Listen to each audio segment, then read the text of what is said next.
Olá, meus irmãos, boa noite, na paz e na graça do Senhor. Estamos chegando com o nosso quarto episódio do nosso podcast Família CBP. Sejam todos muito bem-vindos. E hoje o nosso tema não poderia deixar de ser outro, já que nós falamos terça-feira passada da Reforma Protestante. Então hoje nós vamos falar sobre um dos temas dessa Reforma Protestante, que é a fé. E quando a gente fala de fé, a gente pensa em algo assim muito grande. Eu gostaria de dizer para vocês que não é muito grande, é ainda muito maior. Mas nós vamos dar boa noite para o pessoal que está conosco aqui. Boa noite, Hugo, obrigado aí pela sua dedicação, o seu empenho. Boa noite, Cleiton, obrigado aí por estar presente conosco. Obrigado por a palavra maravilhosa que você trouxe, os esclarecimentos, a história na terça-feira. Pastor, obrigado pela sua presença aqui. Eu sei que não é fácil chegar e enfrentar o trevo, mas aqui estamos nós para mais um podcast. Cleiton, suas palavras iniciais. Primeiramente, boa noite a todo mundo que nos escuta. Boa noite aos presentes aqui, né? Meus amados irmãos de terça-feira. Como o Reginaldo falou, hoje nós vamos tratar um pouquinho de um dos pontos aí, um dos pilares, né? Das 5 solas da Reforma Protestante, que é a fé, né? Que é algo imprescindível na vida do cristão. Pastor, suas palavras iniciais. Gratidão a Deus de podermos estar aqui junto, né? Os irmãos, que a graça do Senhor esteja sobre vocês, sobre nós aqui também, é claro. E tratar de fé sempre é muito importante, porque foi uma luta da reforma e continua sendo uma luta nos dias atuais, né? Continua sendo, né? Que a gente possa alcançar o coração do nosso povo, com coisas simples, e que Deus possa ser o árbitro em nós e também na vida dos irmãos e daqueles que vão nos ouvir mais adiante. Um cheiro e sejam muito bem-vindos.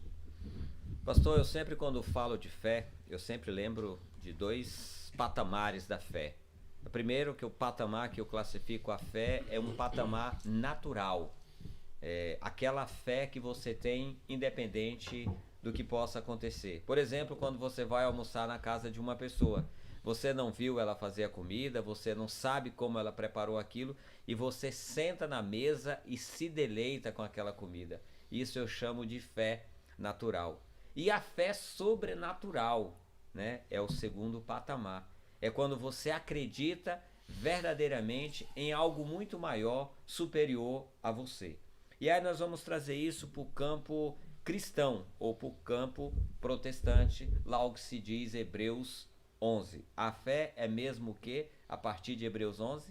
O firme fundamento das coisas que não se veem, mas que se esperam.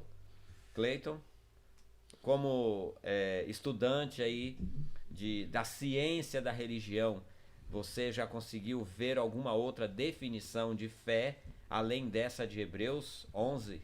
Então, a fé que define Hebreus, ela é o fundamento de fé mesmo, né? A fé é a crença naquilo que você não pode apalpar, naquilo que você não pode tocar, naquilo que está além, muitas vezes, do entendimento, né? Daquilo que é alcançado pela mente humana. Isso é fé.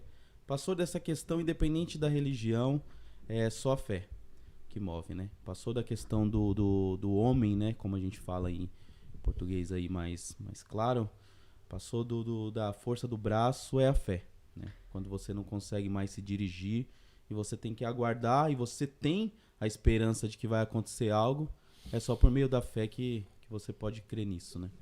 E quando a gente fala essa fé, né, e aí ela é um dos 5 pilares, né? Foram 95 teses defendidas por Martinho Lutero, não só ele, mas outras pessoas que também estavam envolvidos nessa reforma protestante. Sim. E aí nós temos aí 5 pilares próximos disso, né? Somente a fé, somente a graça, somente a Cristo, somente a Deus a glória e somente as Escrituras. Somente as Escrituras. Mas hoje a gente vai falar de fé. Quando fala-se de fé, você acredita do seu ponto de vista, e pergunto para o pastor e pergunto para você também, que os discípulos que estavam ali acompanhando Jesus foram escolhidos entre uma multidão de pessoas, 12 discípulos. Você acredita que esses discípulos que estavam ali, eles tinham essa fé? de acreditar no invisível, já que eles tinham ali diante deles o Deus visível? Não. Isso foi uma construção, né? Na trajetória deles. Até porque se você pegar como Jesus chegou em um dos discípulos que ele chamou, na verdade 12 a gente sabe, né? Da Isso. história é o que fica, né? Mas teve ali uma multidão que foi chamada por Jesus, né? E a Bíblia, ela narra uma das histórias que Jesus pediu para que Pedro, né, jogasse a rede ao mar, né? E ele duvidou de Jesus. Então dá para ver que pelo texto que os discípulos não foram chamados pela fé, né? Mas a fé foi um trabalhar que com o tempo e a vivência com Jesus, eles aprenderam a semear a fé, né? Jesus em várias vezes, vários textos, Jesus vai dizer que chamar eles de homem de pouca fé, né? Por eles duvidarem. Por exemplo, quando Jesus acaba de fazer um dos milagres de multiplicar os pães e peixes, a Bíblia vai narrar um episódio depois que eles duvidam que Jesus pode fazer um novo milagre, né? Então, a fé, assim como foram com os discípulos, assim como é nas nossas vidas, eu acredito ser um trabalhar diário, constante, para que nós possamos nos aproximar de Deus, para que isso possa vir crescendo em nós, né? A confiança em Deus, acreditando através da fé que Deus, ele consegue fazer coisas que vai além do nosso conhecer, que vai além daquilo que nós podemos tocar e fazer, né? Nesse bate-papo aqui, pastor, eu faço a mesma pergunta que eu fiz para o Cleiton, eu faço para o senhor. O senhor acredita que aqueles discípulos que estavam ali, eles acreditavam no Deus invisível se eles estavam diante de Cristo, o Deus visível? Então, ó, a Bíblia diz que para se aproximar de Deus é necessário fé, correto? Sem fé é impossível agradar a Deus. Esse é o primeiro passo. Quando a gente vê a teologia, a gente vê a questão da fé, a gente vê 2 pontos. A que você chamou de natural, que é eu creio que o Botafogo vai ser campeão mundial. Isso é uma fé. É uma fé humana. Humana, né? Uma fé utopia, humana. no caso, né? Não sei se é outro utopia, assunto. é fé.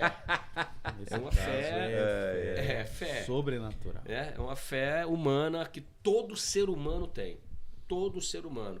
Então, esse tipo de fé, aqueles homens eram dotados. Por exemplo, eles foram criados ali no judaísmo.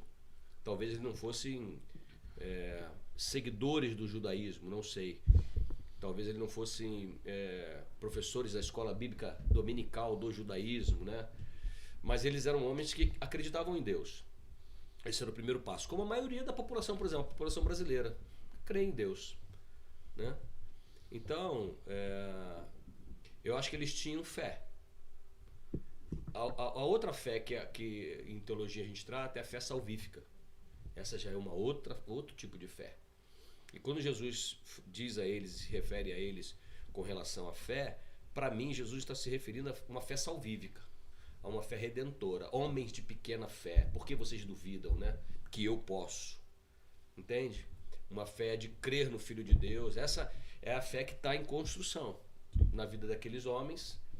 Tanto é que eles estão completamente despreparados. Eles conhecem Jesus, talvez eles tenham crescido junto, talvez os mais velhos tenham visto Jesus crescer, um comportamento diferente, uma maneira de viver diferente, e de alguma forma, né? Por exemplo, o Cleiton falou da pescaria, mas é interessante que ao mesmo tempo da dúvida, Pedro diz assim, nós pescamos a noite toda e tal, tipo assim, então a gente é experiente nisso aqui, mas, né, como o senhor está dizendo, em cima da tua palavra nós vamos lançar a rede.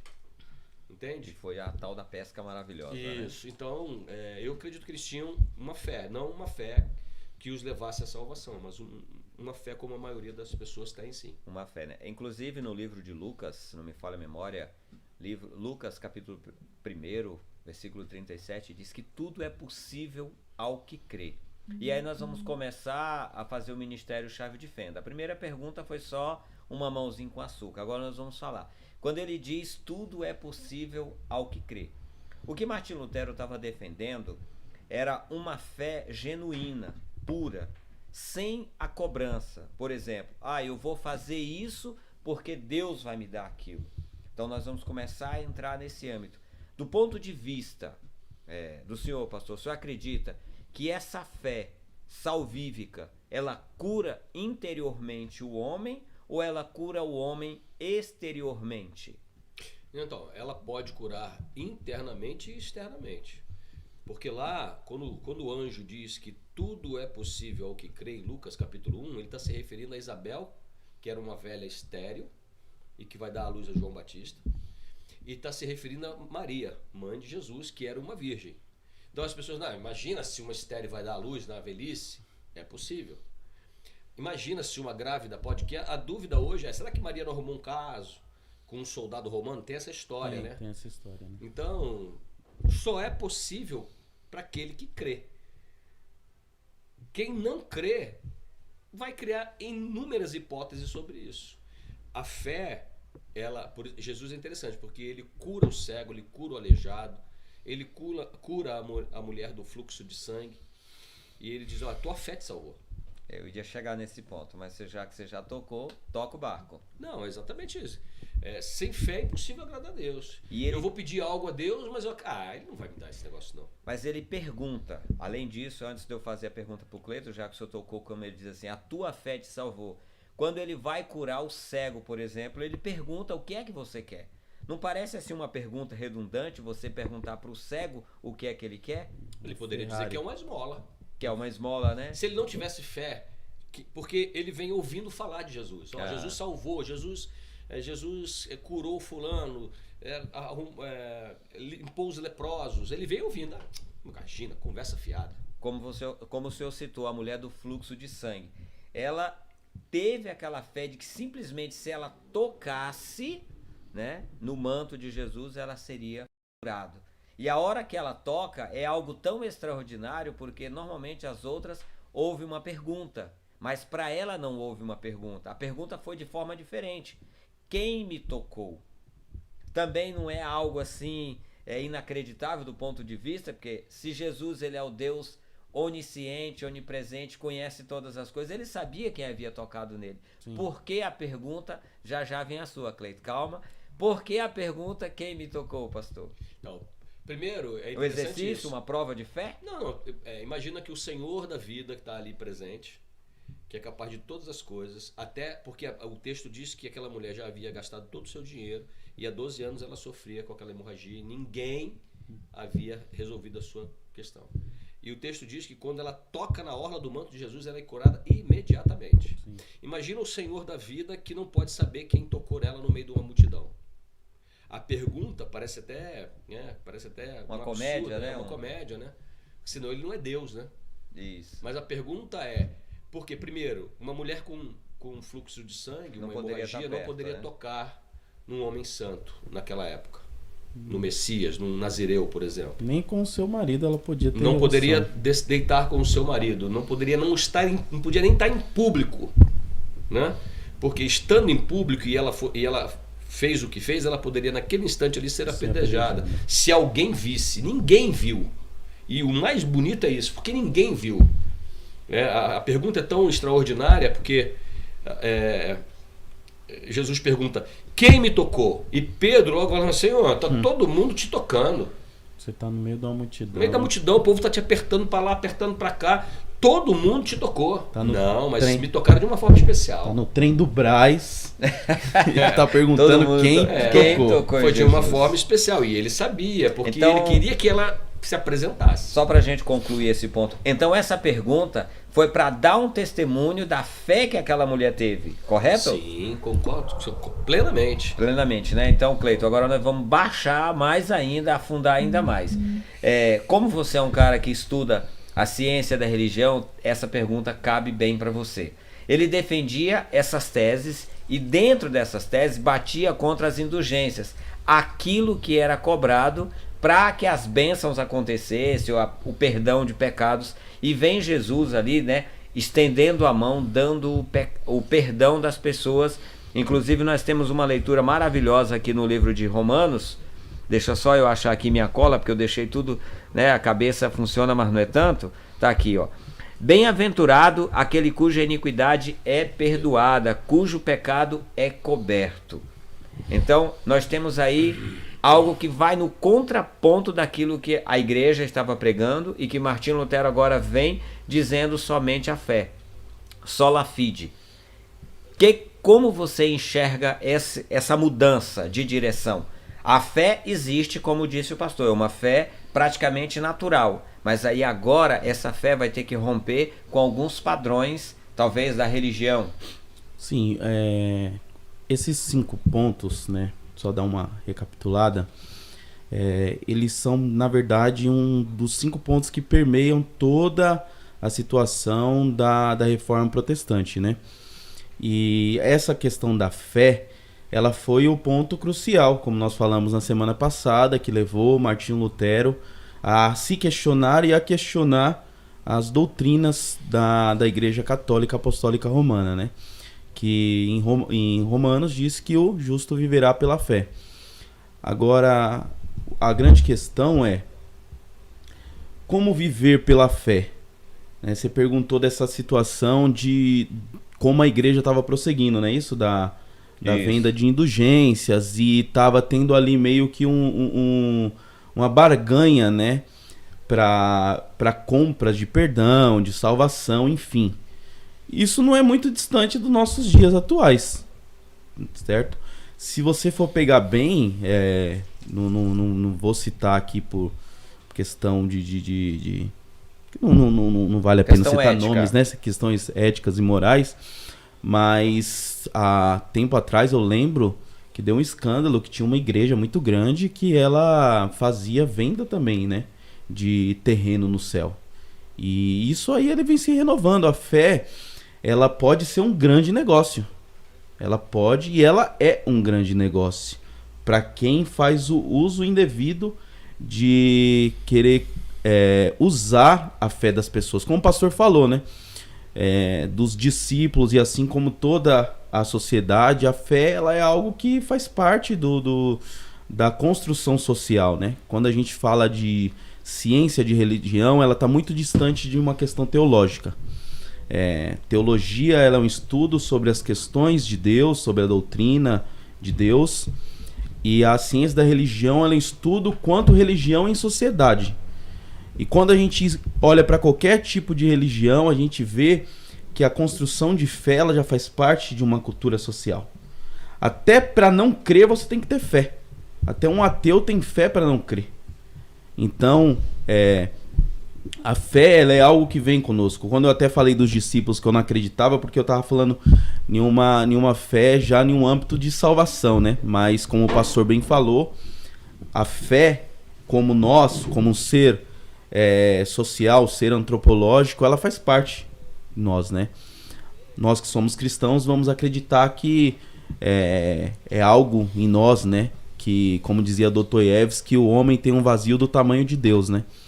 Então, essa fé trabalhada na vida das pessoas de uma forma errônea, ela pode ser muito prejudicial. Foi o que aconteceu naquele período em que levou Martinho Lutero a questionar esta forma que era praticada a fé das pessoas, trazendo estes pontos aí. Um dos pontos foi o entendimento de que o justo vive pela fé. Mas que fé? A fé em Cristo Jesus. Essa fé que é muito importante. Pessoal, nós estamos tendo aí um pequeno probleminha na nossa transmissão ao vivo, né? A nossa câmera deu um pequeno, mas o Hugo está fazendo ali os ajustes necessários, mas eu acredito que vocês ainda estejam nos acompanhando em áudio. Então, o nosso bate-papo continua e daqui a pouco a gente volta com a nossa imagem. Então, Cleiton, essa fé trabalhada de um ponto de vista da ciência, né, como você falou, e aí você já começou, no caso, a mergulhar num dos nossos próximos temas. Mas antes disso, pastor, vamos falar da fé, objeto de cura. As pessoas hoje, por exemplo, nos tempos de Jesus, havia cura. Pedro, entrando no templo, disse ao aleijado: eu não tenho prata, não tenho ouro, mas o que tenho eu te dou. Levanta e anda. Hoje, a gente fala muito de libertação, fala muito de teologia da prosperidade, e já houve também um tempo em que a cura era algo muito difundido. As pessoas iam à igreja, porque lá naquela igreja o pastor fulano de tal está realizando curas. Hoje, nós ouvimos falar pouquíssimas vezes de cura, o milagre em si. O senhor acredita que com o passar dos anos, a nossa fé, essa fé que cura, ela tem diminuído? Ou ela tem sido menos falada? Não, na verdade, assim, eu acredito que Deus cura. Então, o fato é, eu creio que Deus cura. Ele curou no passado, ele cura hoje e ele vai continuar curando. Isso é fato. Por exemplo, quando Pedro entra no templo e entra na porta do templo, o aleijado pede uma esmola, ele diz, ele não tinha moeda para dar. Ele diz, então, o que eu tenho eu te dou. O que ele tinha? Dom de cura. E ele então vai orar por aquele homem, em nome de Cristo Jesus, ou Jesus Cristo, levanta e anda. Que era o maior presente que aquele homem precisava. Poderia ter, né? Poderia receber. Então, se falando de dom, por exemplo, essa história de cura não começa em Jesus e não vai terminar em Jesus. Essa história de cura vem desde que o mundo é mundo, que pessoas curam pessoas com ervas, com feitiçaria, enfim, todo tipo de situação. Homens e mulheres vêm curando pessoas ao decorrer dos anos. Até mesmo a igreja, na época da Inquisição, na era da Inquisição, ela matou muita gente porque pessoas eram curadas porque alguém manipulava algum tipo de mato, digamos assim, né? De uma erva, e aí dava um chá, a pessoa ficava boa. E a igreja às vezes tratava aquela doença como um castigo de Deus, e curar aquela pessoa que estava no castigo de Deus era uma grande heresia, ou até um sinal de bruxaria, por exemplo. Sim. Então o fato é, eu creio no dom de cura, eu estou falando de mim, no dom de cura para os dias atuais, eu não creio. Eu creio que Deus cura, continua curando e ainda vai continuar curando até nós estarmos com o Senhor. Mas que nenhum homem debaixo da terra tem poder para curar alguém, não tem. É diferente do caso dos apóstolos. Paulo, é interessante que quando no livro de Atos as ações do Espírito Santo começam na igreja, você vai vendo Paulo, num discurso que durou a noite inteira, um cara caiu lá do segundo andar, morreu, e Paulo ora por ele e ele ressuscita. Eutico, né? E aí o que acontece? Timóteo está sofrendo de uma enfermidade do estômago e Paulo não cura ele. Manda ele tomar vinho. Não, Paulo não cura. Por que Paulo não curou Timóteo? Interrogação. Como diz um personagem aí. Interrogação. Por que Paulo não curou? Paulo não tinha o dom de cura? Tinha. Por que ele não cura naquele momento? Me parece que, por exemplo, voltando aqui, Paulo tem um espinho na carne. E aí, conjecturando isso, se fosse uma enfermidade, por que Paulo não ora por si mesmo para que seja curado? Mas ele fala com Deus a respeito disso. Se fosse um espinho, literal, né? Pode ser N coisas. Então, o que me parece que no decorrer da caminhada, esse dom, ele cai em desuso. Não que ele desapareça. Deus continua curando, mas nenhum homem exerce o dom. Por quê? Porque há muito orgulho envolvido nisso. Imagina se amanhã, se domingo tem o culto aqui, eu vou orar por alguém, eu imponho a mão sobre alguém e alguém é curado aqui no culto. No domingo que vem a igreja está lotada. Eu falo, não, eu sou bom mesmo. Agora, eu estou dizendo de mim. Tem pastores, tem irmãos que acreditam no dom de cura, no exercício pessoal do dom de cura. Eu não acredito. Eu ia te perguntar, antes de o senhor concluir o seu raciocínio, depois o Cleiton vai ter a oportunidade também de falar, se isso é falta de fé. Nós estamos aqui tratando do tema fé. Se é falta de fé, minha é. Não temos o dom de cura. Por exemplo, hoje nós não temos o dom de cura. O senhor disse aí que as pessoas não estão com esse dom. Isso é falta de fé? Não é falta de fé. É o que, então? Para mim é falta de vida com Deus. Falta de intimidade? Vida de intimidade, de profundidade com Deus. Hoje nós vivemos num mundo onde todos os recursos são muito melhores e maiores do que os homens tinham no passado. Então alguém faz um diagnóstico para minha enfermidade e eu falo, Deus vai me curar. Eu tenho fé e eu morro.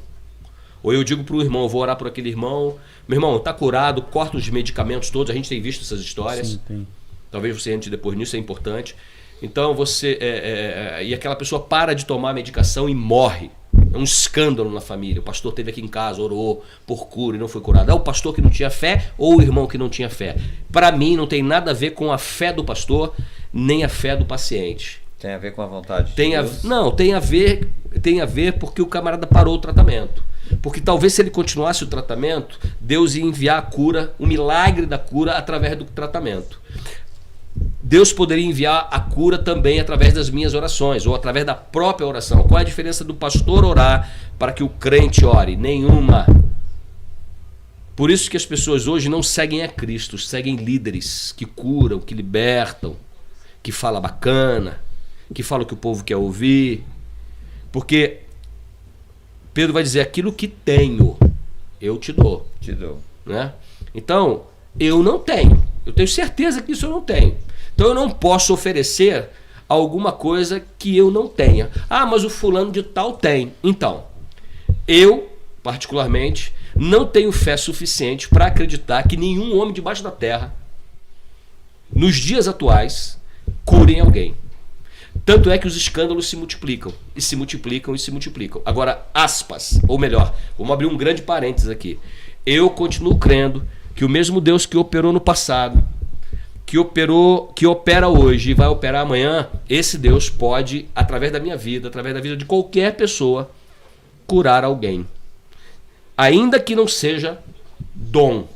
Mas intermédio. Por intermédio, por graça. Para que o nome dele seja glorificado e exaltado em todo o tempo e o tempo todo. Isso eu creio. Cleiton, é sempre pro seu lado a coisa vai ser, porque a gente está aqui, é um bate-papo, é tipo um debate de ideias e de opiniões, né, onde o pastor está colocando o ponto de vista dele, né, o ponto de vista mais pastoreio, mais próximo da pessoa, e você está em incumbência de falar mais sobre as coisas do ponto de vista técnico, aproveitando aí essa graduação que você está fazendo, e isso é muito importante. Do ponto de vista técnico, Cleiton, do estudo da ciência da religião, essa fé que cura, ela existe ou isso é coisa, invenção do pastor, por exemplo? Existe, como o pastor falou, existe a fé, ela existe duas perspectivas, principalmente para nós que somos cristãos. Quando você entra no campo da ciência, ela existe uma outra perspectiva, né? Vai ter N situações para explicar de uma forma técnica algo sobrenatural. Então, para não falar nunca, mas dificilmente, 99% dos casos, você não vai ver alguém dando um parecer sobrenatural para algo que aconteça, que não há uma explicação, né? A ciência sempre trabalha com uma hipótese e através dessa hipótese vai se fazer uma análise para se chegar a uma teoria científica, né? Não sei se é mais ou menos isso que você está querendo, que você está perguntando, né? Mas de uma forma teórica. Agora, de uma forma sobrenatural, aí já é uma outra situação. Aí já entra no campo da crença, entra no campo da fé por uma vivência religiosa sobrenatural, né? Por a crença em algo maior. Aí no caso você citaria o mesmo ponto de vista que o pastor disse, de uma busca mais interna com Deus, de uma vida mais próxima de Deus, para que essa cura seja possível através da fé.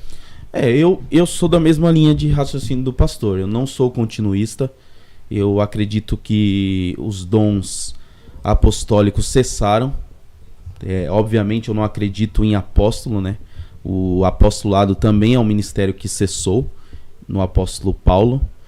Então eu acredito também que há sim a manifestação da graça de Deus como um todo, como em muitas outras perspectivas de atuação divina. Porém, alguém ter um determinado dom que foi derramado aos apóstolos, isso aí eu desacredito, né? Por que eu desacredito? Porque pela minha leitura e aquilo que a Bíblia me trouxe de conclusão, é bem demonstrado que após os apóstolos nada recorrente se fez, né? Ou aquilo que se fez era a boa e velha falcatrua, né? Que você vai ter até no tempo dos apóstolos combate a pessoas que usavam de magias, de ludibriar o povo, dizendo que era algo sobrenatural, que tinha um dom de cura, um poder divino, né? E isso era desmascarado pelos apóstolos, porque eles eram os únicos detentores pós-Cristo do ministério, né? Que Jesus prometeu a eles mesmo que eles faziam obras maiores, né? E aí eu creio que o evangelho ele foi difundido pelo mundo através da fé daqueles homens em Cristo Jesus e através do seu testemunho. Nós chegamos até aqui, a igreja foi formalizada, aqueles homens literalmente morreram pelo evangelho de Cristo. Porém, nos dias de hoje eu acredito, obviamente, na atuação de Deus como um todo, também em curas, né? Mas o dom de cura derramado em alguém, eu compartilho da ideia do pastor, que isso é muito mais algo que pode levar à glorificação do homem e não o nome de Deus. Só para finalizar, para mim não se estender muito, por exemplo, eu fui de uma igreja que tinha um desses pastores que se dizia detentor de cura e fazia aquelas situações e os cultos eram muito mais voltados para este momento, né? As pessoas iam voltadas para este momento, né? Principalmente no dia que esse pastor ia levar uma mensagem, né? E esse pastor chegou em uma menina que tinha diabetes e falou para ela que Deus tinha o curado. Essa menina parou de fazer os tratamentos, passou em um mercado, comprou uma lata de leite condensado, alguns doces. E o fim é triste, mas vale a pena ressaltar, né? Porque a gente está aqui conversando sobre assuntos, mas o fim dessa menina foi o já esperado, ela veio a falecer, né? Quando a mãe dela abriu o quarto, a menina já estava gelada, né? O insulina estava disparado, né? E foi óbito, né? Então assim, ó, a palavra de alguém que se diz detentor de algo que não foi dado a ela, que Deus não derramou a ela, que ela usurpou, né, de um determinado dom, isso acaba levando literalmente à morte das pessoas ou à morte espiritual também, né? Que é algo que ocorre muito. As pessoas esperarem em alguém derramar a certeza, né? Porque a fé, ela é uma das formas práticas, né? Em sociedade é a esperança, né? Muitas pessoas vão só mudar a nomenclatura, né? Eu tenho esperança. Elas não sabem muitas vezes que está tendo a fé, que está tendo a crença em algo, mas eu tenho esperança que isso vai acontecer. E você derramar gotas de esperança na vida de alguém, de fé na vida de alguém, sem que de fato seja algo que Deus está te usando para intermediar, é algo muito perigoso também. É quase uma via só de ida, né? E praticamente não tem volta. Nós temos aqui uma pergunta da nossa irmã Dagmar. Obrigado, Dagmar, pelo seu carinho. Pessoal, continuem aí ligados na gente. A gente teve esse pequeno problema aí com a imagem, mas eu acredito que o áudio está chegando aí para vocês. Tá bom? Obrigado aí pelo carinho, obrigado pela audiência. E se você, reforçando, tiver mais uma pergunta para fazer, faça aí as suas perguntas para nós. Gostaria de pedir também, se você ainda não se inscreveu no nosso canal, se inscreva, Família CBP. Vai lá, curta, comente, compartilha com seus amigos. De repente essa palavra chega para alguém que está precisando ouvir sobre esse assunto, fé. E nós sabemos que fé é algo muito pessoal, algo muito íntimo de cada um. A Dagmar pergunta assim: vocês não acham que hoje o que falta é o reconhecimento das curas ou de milagres, pastor? Responde essa mulher linda aí, pastor. Então, aí precisava entender qual é a ideia desse reconhecimento. Reconhecer as curas e milagres? Isso, se ainda existem, se não existem. Então, Dagmar, é o seguinte, eu acho que assim, uma das coisas que nós perdemos na igreja foi o presente que Deus nos dá de nós darmos testemunhos acerca daquilo que Deus fez em nós, por nós e através de nós. Então, quando nós alcançamos uma dádiva, por exemplo, nós recebemos um milagre, nós precisamos compartilhar isso na comunidade. Precisamos... Obrigado, Cleito. A gente precisa compartilhar isso, mostrar para as pessoas. As pessoas vão ou não acreditar, mas é a nossa verdade de acordo com aquilo que Deus se revelou a nós. Deus, então, nos deu um milagre, e eu compartilho isso para que isso seja um objeto, um instrumento para que outros venham a crescer na fé. Esse é um fato. Esse nosso discurso de que do cessamento dos dons é um discurso pesado e que as pessoas não gostam de ouvir. Porque elas querem uma fé. É muito interessante isso. Elas precisam. Ninguém quer uma fé autêntica. A fé autêntica é: eu sou responsável pela fé que eu tenho. Ou eu creio ou eu não creio. Não existe o eu creio mais ou menos. Ou eu creio ou eu não creio. E aí as pessoas dizem assim: não, eu vou pedir o pastor para orar porque o pastor é um homem de fé. Pedir o irmão fulano para orar porque aquele irmão, aquela irmãzinha é um homem de fé e Deus vai ouvir. Deus ouve a todos. Deus ouve a todos. Ele não dá prioridade para um ou para dois. Mas então, eu posso fazer um adendo? Deixa eu só para não perder aqui o raciocínio, você já coloca já. Então é o seguinte: o fato de eu pedir a alguém para orar por mim, eu estou compartilhando com aquele meu irmão a dor. Meu irmão, luta comigo. Não é uma questão de fé. Eu já creio que Deus vai interferir ou não. E eu estou compartilhando com alguém para alguém formar fileira comigo em oração por uma determinada situação. Mas crendo já que Deus é soberano e que Ele pode fazer ou não fazer, curar ou não curar, libertar ou não libertar, resolver o problema do meu casamento ou não. Não vai ser a oração do outro que vai... Não, eu orei, e meu casamento estava falindo. O pastor orou e meu casamento trouxe uma solução. Não creio nisso. Então, mas como o senhor mesmo disse, isso não envolve muito uma questão íntima, pessoal da pessoa. Por exemplo, eu conheço o senhor, eu sei que a sua vida é uma vida de retidão perante o Senhor. Eu sei que o senhor tem uma intimidade com Deus. Então eu chego no meu problema porque a minha vida pode não estar sendo tão reta diante de Deus.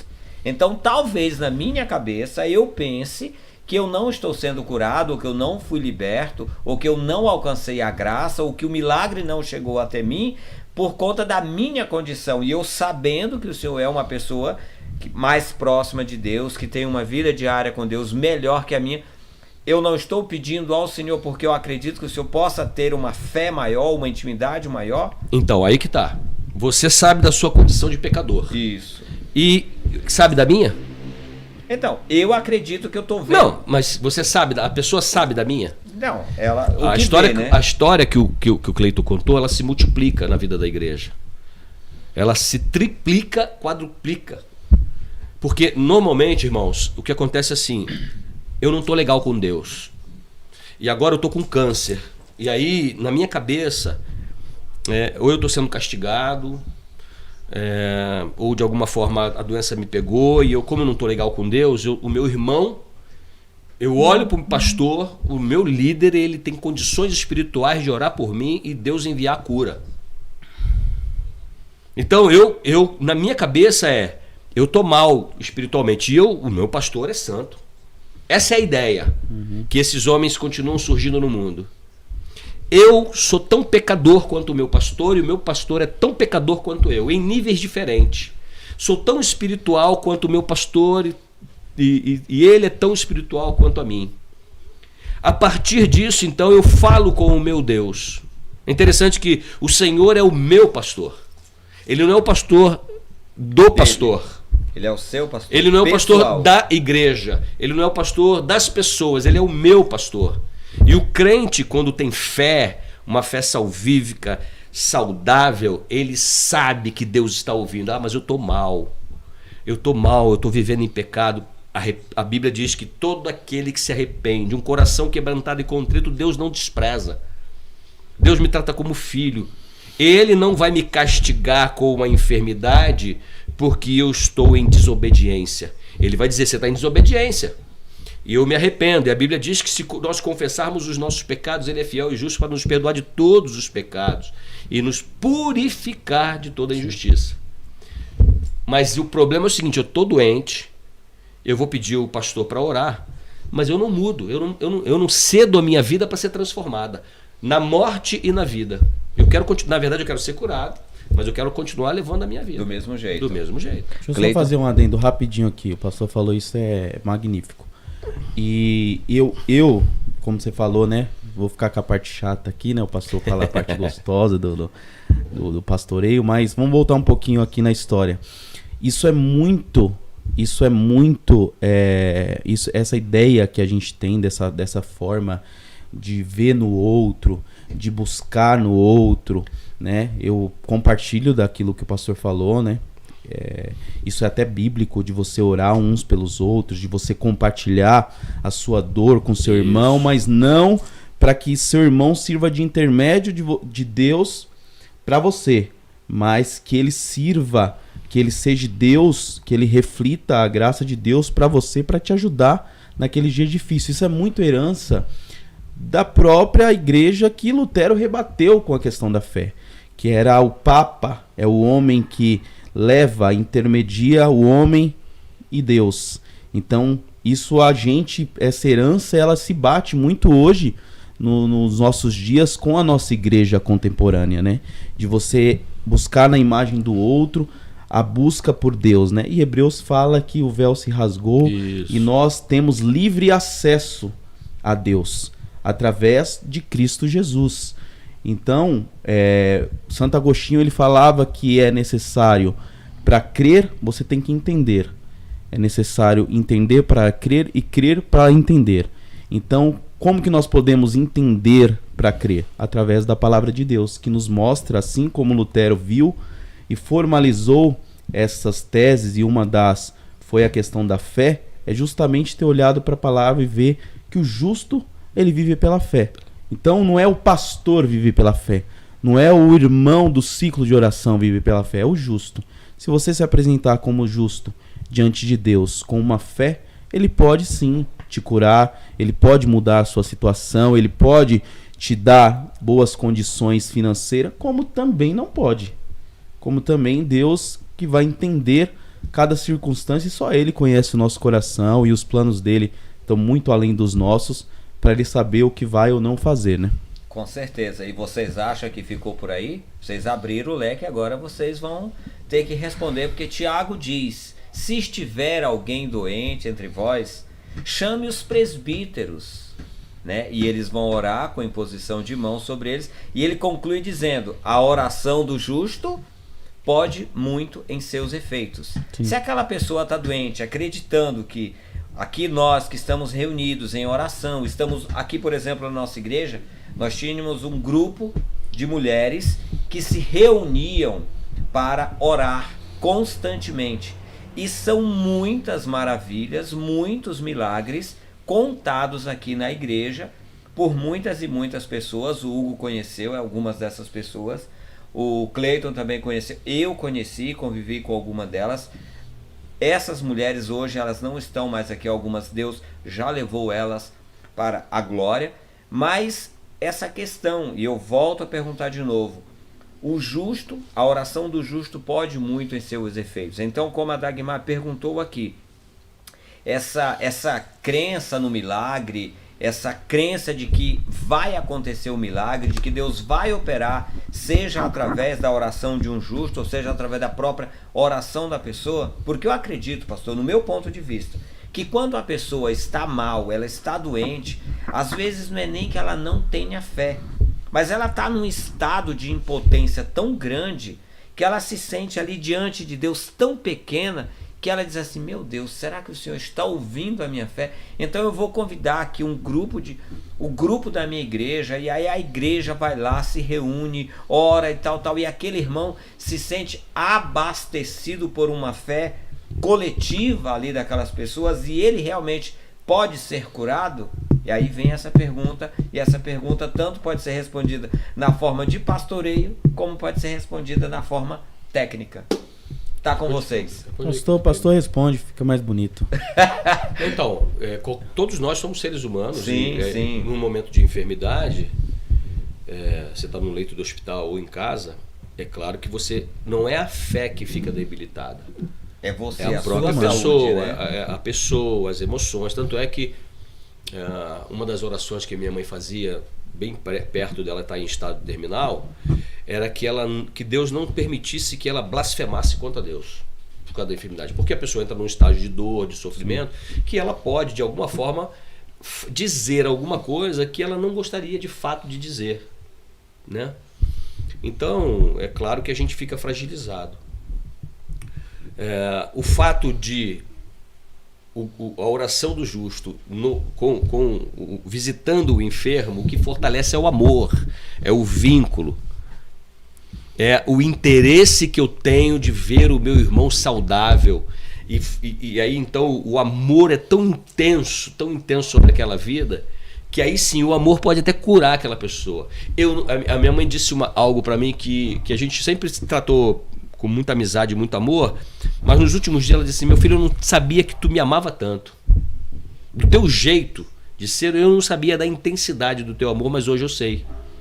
O cuidado, naqueles momentos difíceis, com tudo aquilo, vendo também o meu sofrimento, e mesmo diante do sofrimento dela, ela entender isso. Então, quando a pessoa está acamada e vê as pessoas cuidando, orando, visitando, por isso que é importante, né, não só o pastor, mas a igreja visitar as pessoas. A comunhão. Comunhão, né? Comunhão não é levantar a mão, bater palma, dar um abraço no seu irmão, dar um cheiro, isso faz parte. Mas a comunhão é, eu vou visitar o fulano hoje.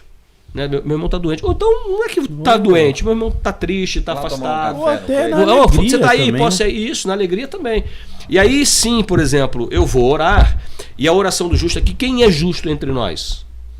Aquele que a palavra disse aqui que foi justificado por Cristo. Aí sim. Romanos 5 fala que nós fomos justificados pela fé em Cristo Jesus. Então, não é porque eu tenho pouca fé, porque eu tenho muita fé, mas a oração do justo. Quem é o justo? O justo é Cristo. Ele e nele eu fui justificado. Correto? Sim. E aí então eu vou orar pelo meu irmão. A ênfase ali não é a cura física, mas a confissão de pecados. Sim. Se houver confissão de pecado, porque quase sempre, não sempre, toda enfermidade está ligada a pecado. Por exemplo, pode ser o pecado de Adão. O câncer, a homossexualidade, que mais? Qualquer tipo de... O Covid-19... Tudo isso vem da bomba atômica do pecado original na vida de todo ser humano. E as consequências radioativas do pecado continuam sendo vividas hoje. Né? Isso. Ela continua. É uma onda que só volta quando o Senhor nos purificar totalmente. Hoje nós estamos vacinados. Boa palavra essa. Vacinados contra o pecado, contra o poder, contra a influência. Mas ainda sofremos a pressão. E aí, por exemplo, então nós somos justificados, nós podemos orar e devemos orar pelas pessoas. Não se intimidar. Mas se o camarada não ficar curado? Eu vou dizer que ele não tem fé. Você tem fé, meu irmão, que eu posso orar e Deus curar você? Normalmente é isso.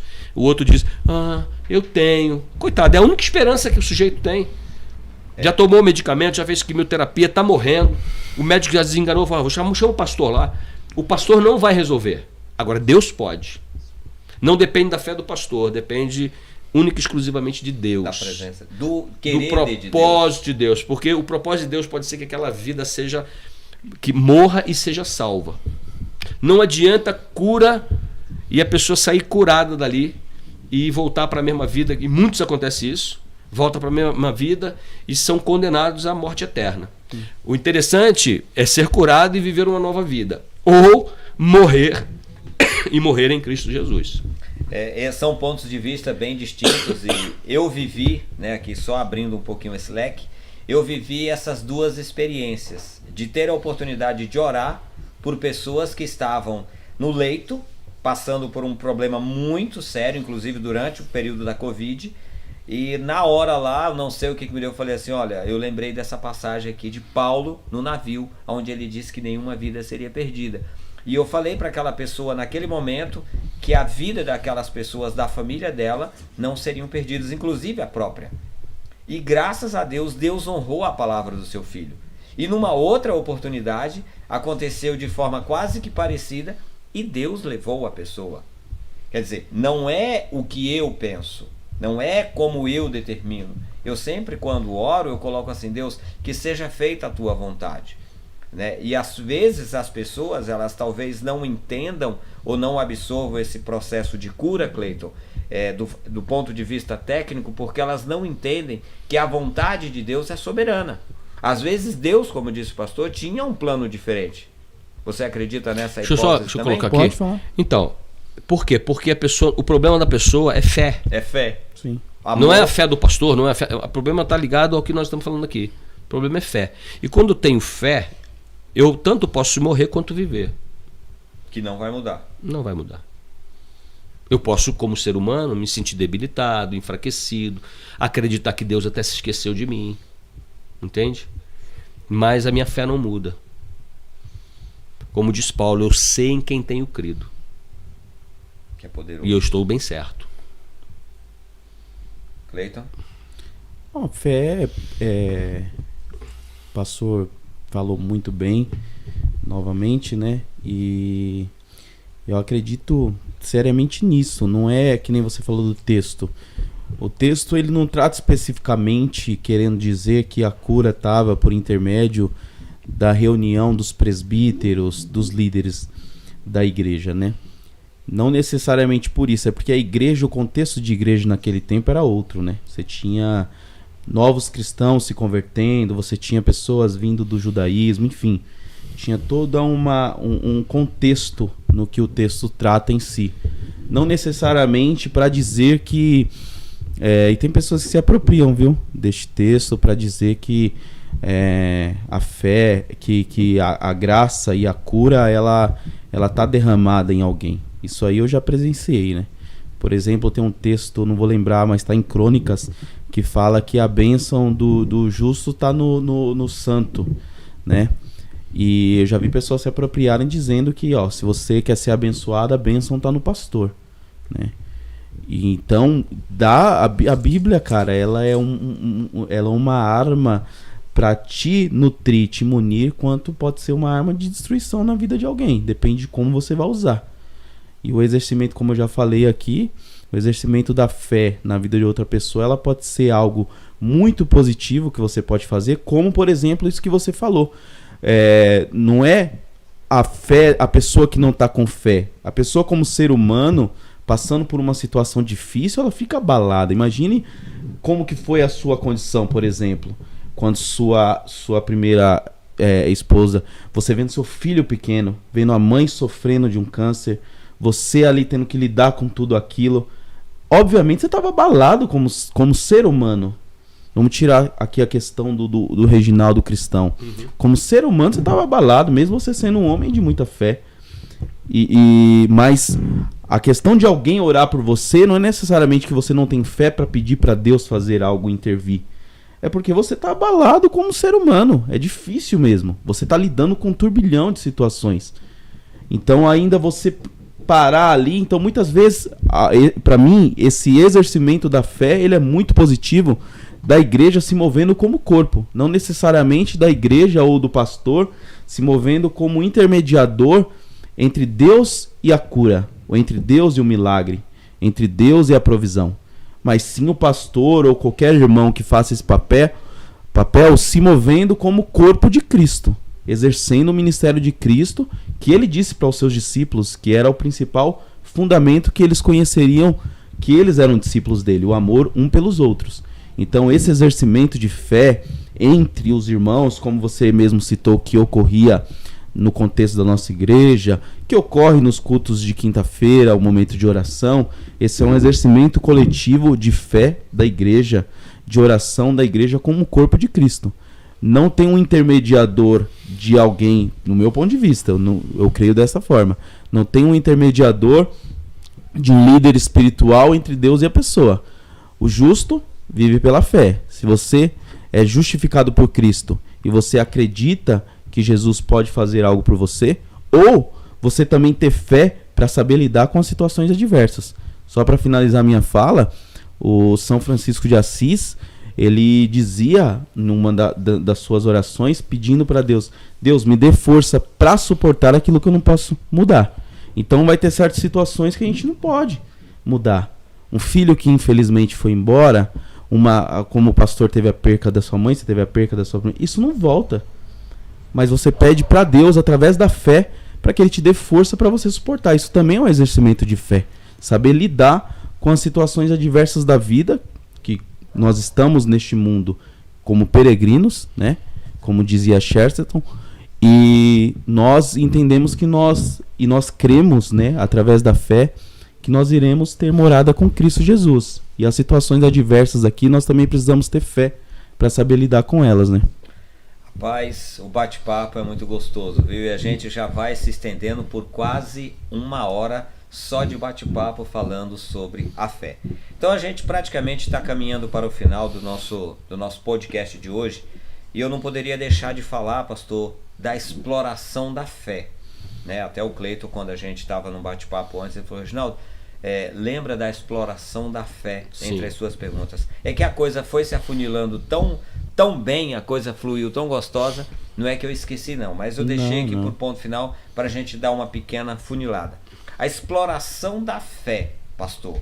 Né? Até algumas pessoas dizem, e aí eu vou dizer assim: rapaz, eu vou passar para a lei de crente e vou ser pastor, porque pastor ganha muito dinheiro bem, né? Explorando a fé alheia. A fé alheia. Pastor, diz aí algo em relação à exploração da fé. Pensei que era para dizer quanto que eu tava ganhando. Ah, não, isso aí não precisa dizer não. Eu pensei que você ia pedir uma dica pro pastor. Porque assim, como eu vi o senhor chegar de helicóptero, né, porque o trânsito estava muito pesado, você veio de helicóptero, eu já imagino, eu escutei o barulho, né? Ai. Então, é interessante, né? Só para o finalzinho daquilo que a gente estava falando, né? Porque a gente pensa que fé é só cura, né? Só cura, né? Mas a Bíblia, lá em Tiago mesmo diz que Elias era como nós. E quando fala que é como nós ali, o cara era como eu, como você, cada um com defeito. E ele orou, né? Então, ou seja, a oração está acessível para todo mundo. Ah, mas a do Elias, pô, imagina, o profeta, Elias, né? A do rei Davi. Né? Então, infelizmente, as pessoas não têm vida com Deus, elas não têm fé, elas não têm fé salvífica, né? Porque a fé salvífica, ela me impulsiona a crer cegamente que Deus pode. Deus pode responder e Deus pode não responder, mas Ele sempre vai responder, ou positiva ou negativamente. O Senhor é meu pastor e nada me faltará. A palavra eu não sentirei falta. Nada terei falta. Se o Senhor é o meu pastor, não vai me faltar a cura. Eu posso morrer, porque Ele é meu pastor, eu vou estar com Ele. Aquele que crê em mim, ainda que morra, viverá. Então, e aí vindo para cá, é exatamente isso. As pessoas hoje, e não só hoje, os mercenários da fé, Paulo já trata em Gálatas. E durante as escrituras, nas cartas do Novo Testamento, você vai vendo que Paulo vai advertindo que eles são lobos devoradores. Paulo diz à igreja de Éfeso, em Atos, que ele ia embora e que não ia demorar muito tempo para que os lobos viessem. Esses são os mercenários. E nos nossos dias eles se multiplicam, né? Até mesmo dentro da nossa própria denominação, arrastando o povo para um evangelho falso, um evangelho não moral, o evangelho da graça libertina, onde a fé é uma fé que você produz e não aquela que vem da graça. Enfim, inúmeras coisas dentro da nossa própria denominação. Então, quando a gente fala da exploração da fé, eu acho que nós estamos vivendo isso bem de perto, né? Porque até mesmo hoje, na nossa igreja, as pessoas não valorizam a nossa própria igreja, né? Por exemplo, a gente fala assim, eu tenho fé que se o nosso povo, viu, irmãos? Se o nosso povo quiser de verdade, a gente transforma a CBP numa igreja de referência no bairro. Eu tenho fé nisso. Os irmãos creem nisso, querem isso. Porque fé é algo ativo, né? Eu creio e eu me ponho à disposição para que Deus me use poderosamente. Pode ser com cura, pode ser com libertação e principalmente em alcançar as pessoas para Cristo. Eu me ponho a serviço, não é o que eu vou fazer. Não é o que eu vou pregar, não é a minha pregação, mas eu ponho a minha vida a serviço do Rei. O pessoal que toca e canta põe a serviço do Rei. O pessoal que recebe, o pessoal que está sentado, nós nos colocamos a serviço do Rei. E aí a igreja, então, movida pela fé autêntica do Evangelho, então ela caminha, ela cresce. Os mercenários da fé, eles vão explorar aquilo que o povo realmente quer. Que é cura, eu vou te dar cura. E eu vou te dar, e às vezes Deus, a graça, nós vamos falar mais na frente, mas a graça de Deus, que ela é irresistível, a gente sabe que existe a graça comum e a graça especial. A graça especial é sobre todo filho de Deus. E a graça comum? A graça comum é sobre toda a humanidade. Então eu fui na igreja tal e o pastor tal orou e eu fui curado. Graça comum. A pessoa tem vida com Deus? Não. A pessoa não tem uma fé. Eu fui, paguei uma promessa e andei de joelhos do centro de São Paulo até o Cariri. Maravilha. Quem curou? Foi o santo tal. Quem curou foi Deus. Deus curou. Graça comum. Eu atribuí a fulano de tal. E um dia nós seremos cobrados, porque é Deus quem cura, é Deus que faz o milagre. Quando eu digo nós, os seres humanos, né? Porque nós não rendemos glória a quem de devido. Aí é que está o grande problema. Então o pastor fulano de tal... Por isso que eu não creio em dom de cura sobre alguém nos nossos dias. Por quê? Primeiro, isso mexe com o ego muito grande. Isso aumenta o orgulho. Segundo, porque glória, segundo as solas, só a Deus. Vai chegar lá. E se eu realmente vou curar alguém, mais cedo ou mais tarde o meu coração vai se inflamar e eu vou gostar de ouvir o meu nome na porta da igreja. Ah, foi o pastor Toninho que Não, curou. eu tô aqui porque o pastor vai me curar essa noite. Eu vou gostar de ouvir isso. Tá certo, pastor Cleiton. Olha, como a gente está no podcast, eu vou percorrer por um outro caminho, né? Que a gente está no bate-papo. E caminhando pro final, né? Sim, calma aí, a Nice vai te pegar, não. Então, existe algo social, né? Que é muito atribuído às pessoas atribuírem reconhecimento a alguém, que é o prestígio, né? Tem um cantor de rap, o Emicida, tem um trecho de uma música dele que é muito interessante, né? Que ele fala que o dinheiro do século XXI é o holofote. E quando você tem uma estrutura, uma mega estrutura, e você tem uma imagem de alguém que representa essa mega estrutura, dar-se ao entender que essa pessoa ela se torna alguém mais espiritual, alguém mais próximo de Deus, né? Então, essa imagem, essa usurpação da fé, essa exploração da fé que tem sido feita, primeiro, ela parte das pessoas que estão ao derredor para que aquele que vai explorar possa usar. Lembre-se que assim, ninguém vai ter um plano de ação sem que tenha alguém que possa comprar. Isso é prática de marketing, né? Uhum. Você primeiro mapeia a situação para depois você saber como agir.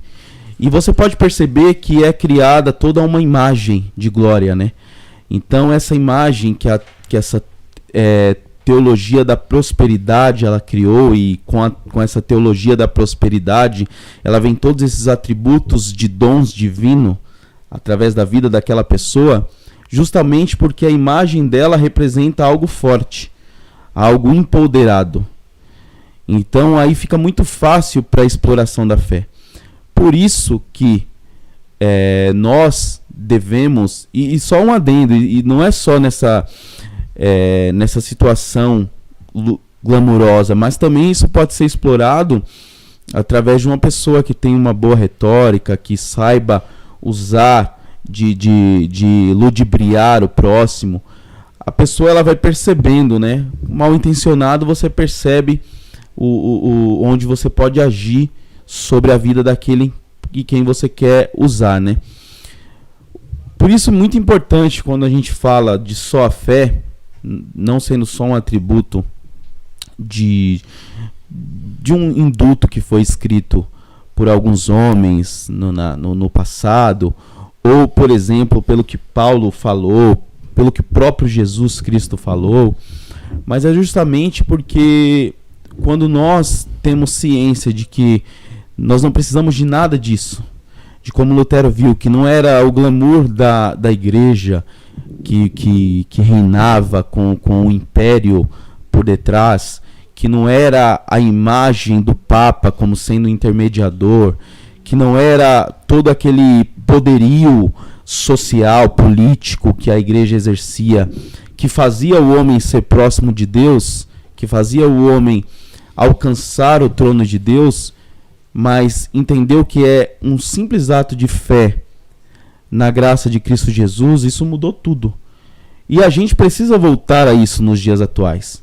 A gente, como o pastor falou, a gente precisa olhar para essas coisas simples e a gente entender que a gente consegue. Muitas vezes a gente fica tipificando a ideia da nossa igreja em uma outra, mas nós não se movemos como igreja para que nós possamos imitar as coisas boas que essas igrejas, que esses templos, né, reproduzem, né? Não, e na vida nada se cria, tudo se copia. Sim, tudo se tem uma boa ideia sendo implantada e está dando, por que não fazê-lo? Sim, só que aí, muitas vezes, ao invés de nós nos movermos entendendo que é possível você gerar isso também, através da fé em Cristo Jesus, da sua ação como igreja, você fica mapeando os erros do seu cotidiano e comparando com os acertos do outro. E como, voltando lá naquela questão que o pastor falou, muitas vezes a gente coloca a nossa fé em alguém e nós não sabemos da vida daquela pessoa no íntimo. Como também nós não sabemos como que é a vida ativa, como que é a vida espiritual daquela igreja, instituição, corpo, no seu íntimo, na sua vivência também. E muitas vezes é aquele o nosso ideal de igreja, é aquele o nosso ideal de cristão, é aquele o nosso ideal de seguir. E isso tem que ser quebrado. Nosso ideal tem que ser unicamente Cristo Jesus, através do intermédio da fé. E o que ele vai fazer para nós sermos referência no nosso bairro, na nossa casa, nas nossas vidas, isso é por intermédio dele. Aí já não cabe a nós. Olha, rapaz, muito bom. Como disse, acredito que a gente ainda ia muito mais longe, né? E olha que a gente nem citou Efésios, né? 2:8, né? Isso. Pois, como que é? Alguém sabe aí? Fala aí, pastor. Não. Efésios 2:8, né? Pela graça sois salvos por meio da fé. Em Cristo Jesus. E o pior, né? Não, isso não vem de nós, né? É dom de Deus, é que presente. Coloca isso. Fé salvífica. Fé salvífica coloca dentro de cada um de nós. Pessoal, o nosso muito obrigado a você que esteve aí nos acompanhando. Tivemos alguns problemas técnicos, mas conseguimos levar o nosso bate-papo até agora, né? E na próxima semana a gente vai dar uma continuada aí sobre esses temas, falando sobre as demais solas, né? Talvez a gente fale sobre a graça para complementar esse assunto da fé, que é algo muito importante. A fé do ponto de vista seu, não é do ponto de vista do Cleito. O Cleito tem fé? Não sei. Eu preciso ter fé. É isso que eu preciso entender, pastor? Que a fé primeiro eu preciso ter? Na verdade, fé é o que Deus dá, é dom, é presente. É o presente. Se eu não tenho fé, eu nem me relaciono com Deus. Não se relaciona Porque com Deus. Se eu não tenho fé, é impossível agradar a Deus. Hebreus 11:6, né? Sem fé Então, é impossível agradar a Deus. Impossível. Pastor, suas palavras e suas considerações finais? Bom, eu queria ler um trecho aqui de Lucas 18, capítulo 18, versículo 8, diz assim: eu afirmo que eles lhe fará justiça e rápido, que é a parábola do juiz iníquo. Mas quando o Filho do Homem voltar, quantas pessoas com fé ele encontrará na terra? A escatologia diz que quando Cristo volta, a igreja vai. Teoricamente, fé salvífica não se encontra mais na terra quando o Salvador voltar. Mas escatologicamente também dizendo, estarão aqui os judeus que serão salvos. E são eles que vão confessar que crucificaram Cristo, que o Messias já havia vindo e eles não reconheceram, e eles foram culpados. É aquela fé sem a presença do Espírito Santo, a fé natural, uma fé que, no caso, as novas gerações receberão pela transmissão, que vai testemunhar da existência de Deus. Então a pergunta é, por acaso, quando o Filho do Homem voltar, encontrará fé na terra? Ainda encontrará. Pouca, mas encontrará. E é muito legal porque o que nós estamos vendo hoje é um declínio da fé. Não é uma ascensão da fé. Nós estamos vivendo dois extremos. Fé demais, né? Quem não toma banho. Quem não toma banho, fé demais, né? Ou você está no extremo da fé, coisas que estão acontecendo, mas a gente não vê essas coisas acontecendo, é uma conversa, é uma fala, você não vê de fato. Eu não tenho um amigo que sofreu paralisia infantil e que foi curado pela fé, por cura de homens. Eu não tenho. Eu não conheço nenhum aleijado. Talvez alguém conheça. Eu não conheço nenhum cego que voltou a enxergar porque alguém curou. Desde aos 59 anos de idade eu nunca vi. Pode ter? Pode. Eu creio que Deus pode, mas que alguém orou e foi curado e saiu daquele estágio, não creio, não vejo, não vi, não conheço pessoas assim. É igual o cara que ganha na loteria. Eu conheço alguém que já ganhou. Mas é que nem anão, né? Onde que é o anão morreu? Onde foi enterrado? Você não sabe. O enterro do anão não sabe. O pombo. Então essas histórias, né? Elas se multiplicam porque elas dão ibope, dão um holofote. O grande desafio da fé, Soren Kierkegaard diz que fé é dar um salto no escuro. Não acredito nisso. O grande desafio da fé, o que ele falou agora há pouco, que fé tem a ver com razão. E Paulo diz que o nosso culto a Deus é o culto racional. Eu estou no culto, movido pela minha razão, eu quero estar aqui, eu vim aqui prestar culto a Deus. E ao mesmo tempo, as minhas emoções, o meu espírito está conectado com o Espírito de Deus, e Deus vai trabalhando. E eu vou sendo transformado, e as pessoas vão sendo transformadas. Então, o desafio para a CBP e para onde a palavra do Senhor chegar é: se creres, verás a glória de Deus. O Evangelho é suficiente, nós vamos ver isso. A fé em Cristo Jesus é tudo, a fé no Evangelho. A fé em Deus é suficiente para nos levar aonde nós nem podemos imaginar. Que Deus nos ajude, que Ele nos abençoe. Amém. Cleiton, suas considerações finais. O pastor falou de fé, falou de razão. Pedro diz que chegará um momento que a gente vai ter que dar razão da nossa fé, né? Explicar a razão da nossa fé. Esperança que há em vós. Isso. Cleiton, suas palavras finais. Primeiramente agradecer aos irmãos aí que nos acompanharam. Muito obrigado mais uma vez. Quem esteve conosco. Você que está conosco, compartilha, né? Vale ressaltar. Tenha fé, compartilha que esse podcast vai chegar em demais pessoas, não para nossa glória jamais, mas para a glória de Deus. E para que pessoas sejam libertas também Sim. de uma fé falsa, né, Cleiton? Sim, pastor, acredito nisso. Ressalto novamente as palavras de Santo Agostinho, que é necessário entender para crer e crer para entender. E uso também as palavras de João 8,32, conhecereis a verdade e ela vos libertará. E para mim a fé, ela é muito racional, muito racional. Tem um livro do Rodrigo Silva, né, Dr. Rodrigo Silva, que chama o racionalismo, né, da fé. Então eu acho que... Não, desculpa, é o ceticismo da fé. Né? Porque você primeiro, para que você realmente entenda se você crê, você tem que se deparar com a palavra, você tem que se deparar com as suas descrenças para você ver se de fato você tem uma fé saudável, se você acredita de fato naquilo ou se você está indo em uma onda, né? Se você tá carreta furacão passando, você tá lá dançando com alguém. Porque muitas vezes, eu sei que a gente está se caminhando para o final, não vou me delongar, né? As considerações finais, mas muitas vezes, e hoje eu vejo muito isso, que a gente está indo a igreja, ela está indo num embalo, né? Ela está indo conforme a banda toca e está indo embora. E você pode ver os estádios, teatros, lotadíssimos, né? Creio que o pastor que tem na casa de 60 anos, o Reginaldo também. Obrigado, mais 10 além dos que tem. Não, brincadeira. Não via isso no passado, né? Tanta gente, uma movimentação gigantesca, se falando através do Congresso Nacional, se falando pela boca do presidente, se falando em rede nacional, em um debate político. Eu acho que Deus nunca foi tão propagado. Aí talvez as pessoas pensem, nossa, quanta gente tem fé, quantas pessoas creem. Mas na verdade o questionamento que nós temos que fazer é: nós realmente cremos ou isso tem sido algo que tem feito parte da nossa vida como sociedade. É algo, mais uma das coisas que com o advento da internet tem se entrelaçado em nós.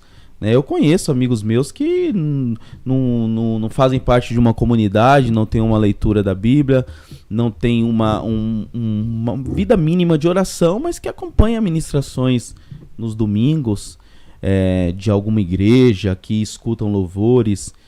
Isso é fé? É uma certa crença, né, que existe alguém, mas isso é uma fé com o intuito de salvação? Isso é uma fé no sacrifício de Cristo Jesus? Não. Isso é fideísmo, né? Isso é amarração em fazer parte de algum grupo ou de acreditar em algo para não ficar além, né, da sociedade, daqueles que te cercam. Então, as minhas palavras finais que eu falo para os irmãos se atente para a palavra de Deus, se atente para aqueles que têm pregado e vivido a palavra de Deus.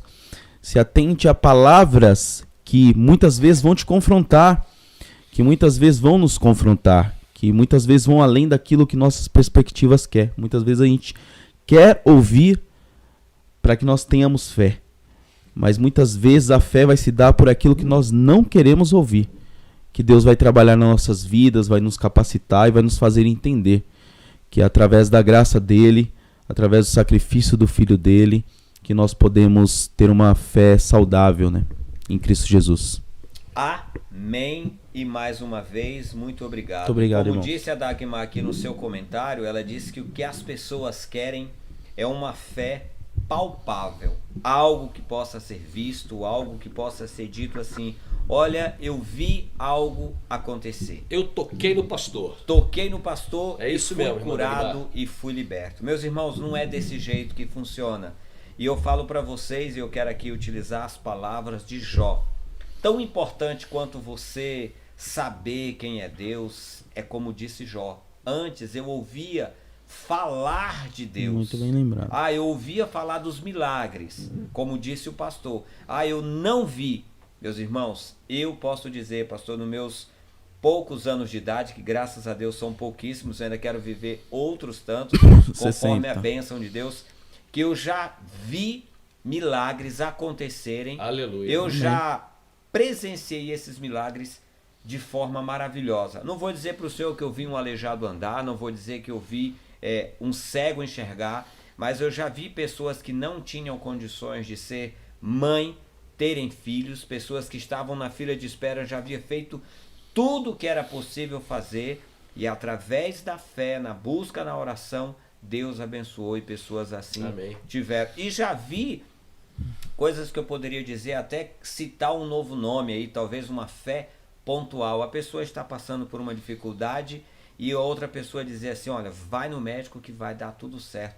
E a pessoa chega lá, e se ela chegasse 5 minutos depois, o médico dizer para ela: se você chegasse 5 minutos depois, não teria mais nada o que fazer. Deus, eu acredito que ele é o mesmo ontem, hoje e eternamente. Amém. Então, ele fez muitos milagres, ele faz milagres e ele fará milagres. A nossa fé é como diz lá a música do Delino Massal: se Deus fizer, ele é Deus. E se não fizer, ele continua sendo Deus. A minha fé, ela tem que ser em Deus. Ela não pode ser no Cleiton, porque o Cleiton, assim como eu, é falho.